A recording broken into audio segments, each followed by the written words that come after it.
প্রিয় এসএসসি শিক্ষার্থীবৃন্দ, আসসালামু আলাইকুম। আশা করি তোমরা সকলে ভালো আছো। তো ভিউয়ার্স, এইখানে যেই সময় আমার ভিডিওতে বলি যে প্রিয় এসএসসি শিক্ষার্থীবৃন্দ, তোমরা সকলে ভালো আছো।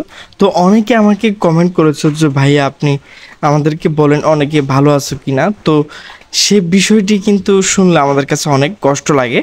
তো সে কষ্টের কারণটি মূলত হচ্ছে, তো আমরা যারা 2024 সালে এসএসসি পরীক্ষা দিয়েছি, আমাদের জন্য একটা বিশাল কষ্টের বিষয়। তো আমরা যেই দিন আবেদন করতে চাই সেই দিন মূলত আবেদনটি করতে পারি না। এরপর আবেদন করলে আমাদের কয়েকটি সমস্যা দেখা দেয়। তো প্রথমে আমরা আবেদন করি, আমাদের পিন নাম্বার এখনও পাইনি। তো অনেক সময় আমাদের ফোন নাম্বার ভুল দেখায়। এরপরে আমরা আবেদন করার সময় আমরা যে মেল যারা রয়েছে তাদের ফিমেল চলে আসছে, এবং যারা ফিমেল রয়েছে তারা কিন্তু মেল চলে আসছে। এইগুলো আসলে অনেক উল্টাপাল্টা বিষয়গুলো দেখে কিন্তু আমাদের অনেক আঘাত লাগছে।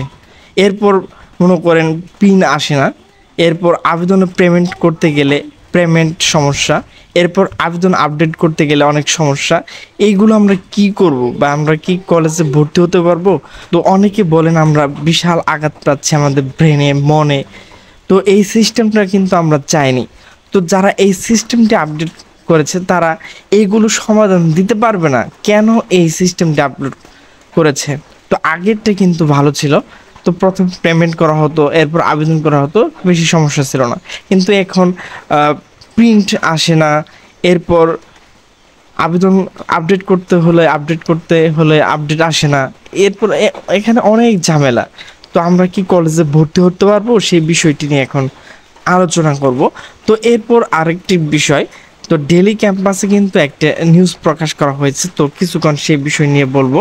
তো অনেক শিক্ষার্থী সেই বিষয়টি দেখে কিন্তু অনেক মন খারাপ করেছে শিক্ষা বোর্ডের প্রতি। আমাদের যে শিক্ষা মন্ত্রণালয় রয়েছে তিনি কিন্তু ভালোভাবে এই বিষয়গুলো পরিচালনা করতে পারতেছেন না, তিনি কিন্তু ব্যর্থ হতেছেন। তো এইগুলো কখন ঠিক হবে?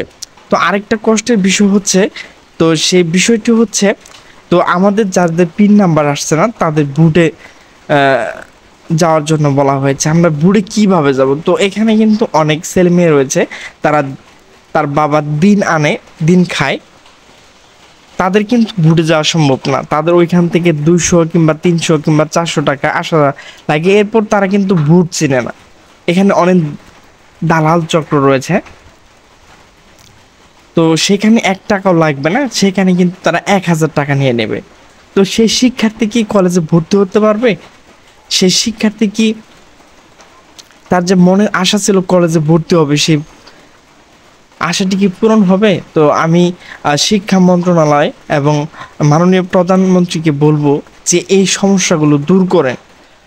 তো আমাদের বাংলাদেশ কিন্তু সকলে আসলে বলে যে যে কোনো কাজ করতে গেলে যে ভাই বুঝেছি যে বাংলাদেশ তেমন একটি ভালো না। তো বাংলাদেশ কিন্তু অনেক ভালো। তো আমাদের সিস্টেমগুলো আসলে অনেক খারাপ। তো সেই সিস্টেমগুলো থেকে যেন আমরা বেরিয়ে আসতে পারি, সেই বিষয়ে শিক্ষা মন্ত্রণালয় এবং মাননীয় প্রধানমন্ত্রী শেখ হাসিনাকে বলবো সেইগুলো যেন অতি তাড়াতাড়ি সেগুলো দূর হয়ে যায়। পরিশেষে শিক্ষার্থী তোমাদেরকে বলবো, তোমরা ধৈর্য হারা হও না। তোমাদের বিষয়গুলো নিয়ে কিন্তু অতি তাড়াতাড়ি সেগুলো সমাধান হতে যাচ্ছে। তো তোমরা সকলেই কিন্তু ভর্তি হতে পারবে। তো আমার ভিডিওটি যদি ভালো লাগে তাহলে অবশ্যই লাইক, কমেন্ট এবং শেয়ার করবে, এবং নিচে সাবস্ক্রাইব বাটনে ক্লিক করে অনেক ক্লিক করে দেবে। তো সকলে সুস্থ থাকবে, ভালো থাকবে। দেখা হবে পরবর্তী কোনো ভিডিও নিয়ে। সে পর্যন্ত ভালো থাকো। আল্লাহ হাফেজ।